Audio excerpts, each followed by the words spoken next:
Chers élèves, et bienvenue dans un exercice très intéressant sur le calcul au bilan énergétique du circuit RC.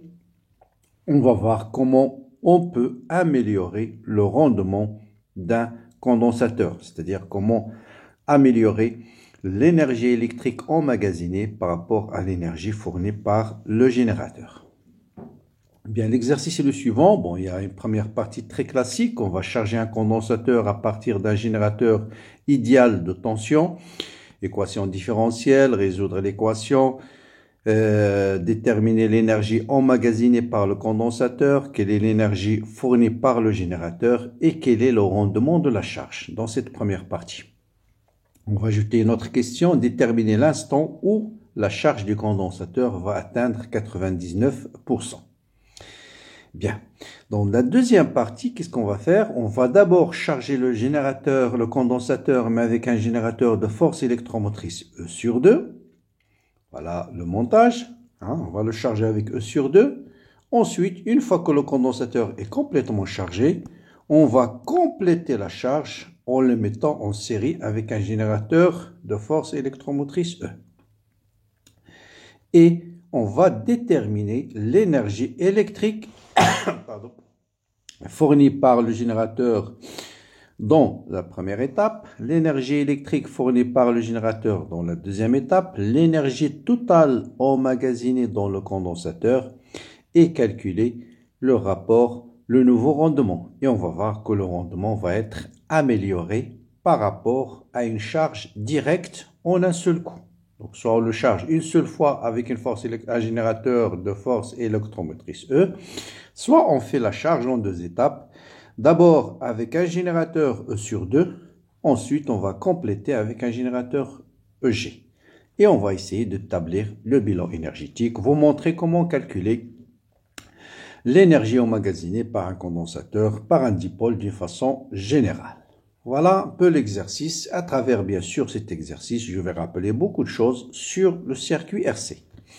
Bien. Question classique, bien sûr, l'équation différentielle vérifiée par I de C. Bien sûr, ça peut être aussi une équation différentielle vérifiée par I de R, ou bien par le courant, ou bien par la charge.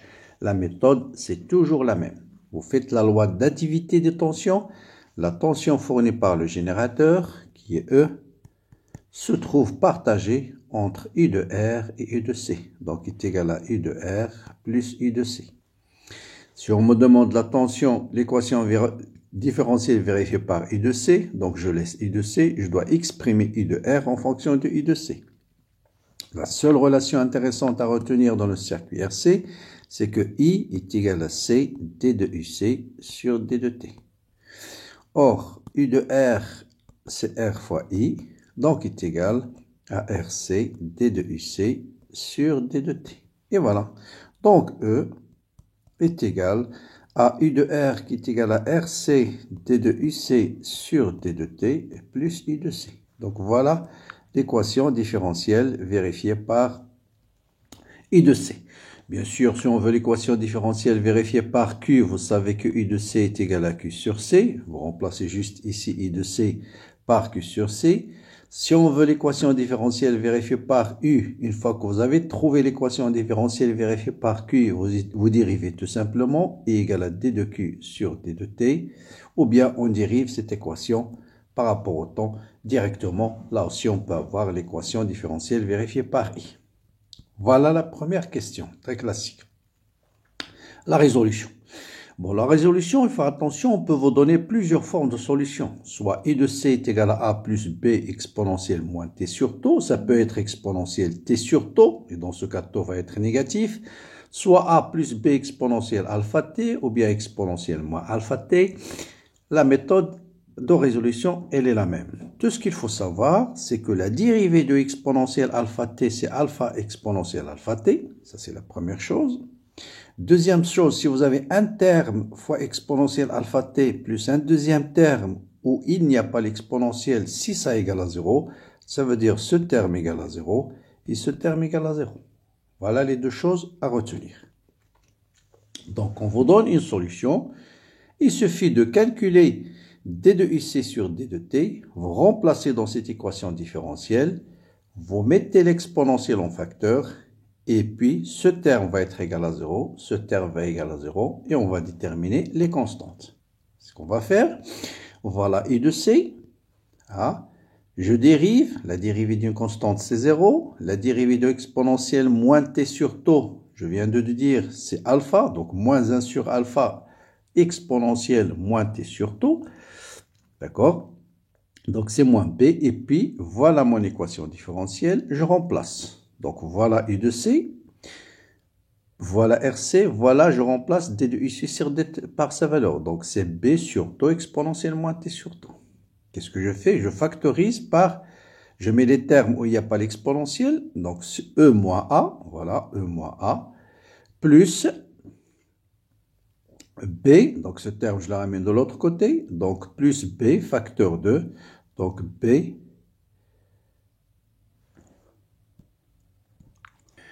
donc là c'est plutôt c'est E que je ramène de l'autre côté, donc c'est A moins E, voilà, plus B facteur 2, 1 moins RC sur tau exponentiel.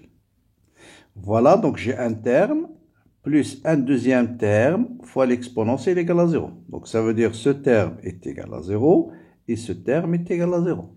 Donc je déduis tout de suite que A est égal à E et tau est égal à RC. Voilà, donc je connais A et je connais tau. Qu'est-ce qu'il me reste? Il me reste le coefficient B. Pour B, il faut utiliser ce qu'on appelle les conditions initiales, c'est-à-dire voir à t égale à 0, quelle était la charge du condensateur. Or, on a démarré avec un condensateur qui n'est pas chargé, ça veut dire I de C à t égale à 0 égale à 0. Donc vous remplacez t par 0 ici, t par 0, ça vous donne A plus B exponentielle 0, c'est 1, donc ça vous donne A plus B, qui est E plus B, et I de C à t égale à 0, c'est 0. Donc je vais déduire tout de suite que B égale à moins E. Donc je remplace et je trouve l'expression finale de I de C, avec tau est égal à RC. Bien. Une fois que vous avez I de C, bien sûr, vous pouvez déduire Q, c'est C fois I de C. Vous pouvez déterminer I, connaissant Q, c'est D de Q sur D de T. Vous pouvez déterminer I de R, c'est égal à R fois I. On peut tout calculer. Autre façon, on peut déterminer aussi I de R juste en utilisant uniquement l'équation différentielle. Vous connaissez I de C, donc vous pouvez déduire I de R directement par E moins I de C, sans connaître le courant. Et si on connaît I de R, on peut déduire I. Une autre façon de déterminer I. Bien. L'étude énergétique. Donc, en fin de charge, donc ça, je vous donne les résultats, après, on va les montrer. En fin de charge, vous savez que l'énergie électrique emmagasinée par un condensateur, c'est 1/2 C fois E au carré. L'énergie fournie par le générateur, c'est C fois E au carré. Qu'est-ce qu'on appelle le rendement? C'est ce qui est gagné, c'est ce qui est emmagasiné dans le condensateur, divisé par ce qui est fourni par le générateur. Et donc, ça vous donne 1/2, 50%. Donc voilà, vous voyez que si je charge le rendement directement, le condensateur directement par un générateur de tension idéale, j'ai un rendement de 50%. Ça veut dire quoi? Ça veut dire la moitié est perdue. Et elle est perdue où? Elle est perdue, bien sûr, dans la résistance. Donc, pour démontrer ces relations, bon, ça, c'est surtout pour les sciences maths. Pour démontrer ces relations, on utilise les intégrales. Vous ne l'avez pas encore fait en maths, vous allez les faire en deuxième partie. Vous savez que l'intégrale de d de uc, ou bien d de x, c'est x, c'est I de c entre a et b. Et l'intégrale de x d de x, c'est uc au carré sur 2. Donc, en fait, l'intégrale, c'est l'inverse de la dérivée. Donc, je dérive d de u, je trouve d de u. Vous dérivez x au carré sur 2, vous trouvez x d de x. Ah. Bon, je vous donne ces résultats et on va les utiliser. Bon, on peut utiliser aussi l'intégrale de exponentielle alpha t, c'est 1 sur alpha, l'intégrale exponentielle alpha t d de t, mais ça, je ne vais pas l'utiliser dans la démonstration que je vais faire ici. Quelle est l'énergie fournie par le condensateur, emmagasinée par le condensateur? Donc, on savait que la puissance, c'est U fois I, d'un dipôle quelconque, c'est la tension bord du dipôle fois le courant qui circule dans le dipôle, et c'est la dérivée de l'énergie par rapport au temps. Donc l'énergie, d'une façon générale d'un dipôle, ça c'est une règle, formule très générale, c'est U fois I d de t. Donc je vais l'appliquer au condensateur. L'énergie emmagasinée par le condensateur, c'est la tension en bord du condensateur, c'est U de C fois le courant qui circule dans le condensateur fois d de t. Je remplace I de C par sa valeur, c'est C d de IC sur d de t. Je simplifie par d de t. Et il me reste, c'est l'intégrale U de C d de UC. Je vous ai dit l'intégrale de x d de x, c'est x carré sur 2. Donc IC au carré sur 2 entre 0 et l'infini. UC à l'infini, c'est E. UC à t égale à 0, c'est 0. Et ça vous donne 1 demi C au carré. Donc voilà l'énergie électrique qui est emmagasinée dans le condensateur. Bien. Quelle est l'énergie fournie par le générateur? Même démonstration. L'intégrale de la tension bord du générateur qui est E fois ID de T. Or, I c'est CD de UC sur D de T. Donc je remplace ID de T par C fois D de UC. C fois E c'est une constante. Et l'intégrale D de UC c'est UC. Entre 0 jusqu'à E sur 2. Hein. Donc là, dans cette première partie, donc si on s'intéresse à la première partie, c'est C fois E, entre 0 jusqu'à E. On n'a pas encore utilisé E sur 2. Pour la première partie, on va utiliser l'intégrale de E jusqu'à E. Et donc, ça vous donne C fois E fois E. Donc, l'énergie électrique fournie par le condensateur, par le générateur, pardon, l'énergie électrique fournie par le générateur, c'est C fois E au carré. Donc ça, c'est toujours quand j'utilise un générateur de force électromotrice E. Hein. J'utilise dans cette partie toujours un force électromotrice E. Bien. Le bilan énergétique. Donc le générateur nous donne C au carré. Vous avez le condensateur qui emmagasine la moitié ou passer le reste. Donc le reste, il est perdu par effet Joule dans la résistance. Donc je peux déduire tout de suite que l'énergie perdue par effet Joule dans la résistance, c'est 1 demi C fois E au carré. Voilà. Donc voilà le bilan énergétique. Le générateur vous fournit donc le générateur vous fournit 1 de C fois E au carré. Donc la moitié est emmagasinée, la moitié elle est perdue par effet Joule. Donc voilà hein, le bilan énergétique lorsqu'on charge un condensateur avec un générateur de force électromotrice E. Bien. Maintenant vous avez une question supplémentaire. Quel est l'instant T1 à partir duquel la charge du condensateur diffère de moins 1% de sa charge finale? Ça veut dire il est presque égal à sa charge finale à 1% près. Autrement dit, sa charge finale, normalement c'est E. S'il diffère de 1%, ça veut dire tout simplement sa charge, ce sera 99%. Voilà, il vous reste 1%. Donc il suffit d'écrire I de C est égal à 99%, c'est 0,99 fois E. Après, vous simplifiez par E. Ça vous donne exponentielle moins T. Pour éliminer l'exponentielle, vous appliquez le logarithme, donc le logarithme, et donc moins t sur tau, c'est log de 0,01 qui est égal à moins 4,6. Donc vous voyez bien qu'à peu près 5 taux qu'on utilise, on dit au bout de 5 taux, le condensateur est pratiquement à 100% chargé. Très bien. Maintenant, on va passer au condensateur, mais cette fois-ci, on va le charger en 2 étapes. D'abord, avec un générateur de force électromotrice E sur 2. Et dans ce cas, vous allez déduire tout de suite quelle est en fin de charge l'énergie fournie par le générateur. Donc, on va utiliser, on sait que l'énergie fournie par le générateur, c'est C fois E au carré. Mais ici, on a utilisé E sur 2. Donc, ce sera C fois E sur 2 au carré, fois au carré sur 4. Ah, pardon, ça c'est l'énergie électrique, non? Donc, l'énergie électrique, c'est 1 demi C fois E au carré, mais comme on a utilisé E sur 2, ce sera E au carré sur 4, donc ce sera C E au carré sur 8. Donc ça, c'est l'énergie qui va être emmagasinée à la fin de la charge quand j'utilise un générateur E sur 2. Quelle est l'énergie fournie par le générateur? C'est C fois E au carré. Il suffit de remplacer E par E sur 2, donc ça sera C fois E au carré sur 4. Donc voilà le bilan énergétique quand j'utilise E sur 2. Un générateur de E sur 2. Donc, voilà, à la fin de charge, la tension au bord du condensateur, bien sûr, ce sera E sur 2. Voilà. Maintenant, une fois que le condensateur sera chargé jusqu'à E sur 2, on va basculer l'interrupteur en position 2. Donc, je vais démarrer avec un générateur qui est déjà chargé. UC de 0 est égal à E sur 2. Et on va le charger cette fois-ci non pas avec E sur 2. On va compléter la charge en appliquant un générateur de force électromotrice E. Bien. L'équation différentielle, bien sûr, ça sera la même. E égale à I de C plus I de R. La solution, ça sera exactement la même. Ce qui va changer, c'est les constantes A et B.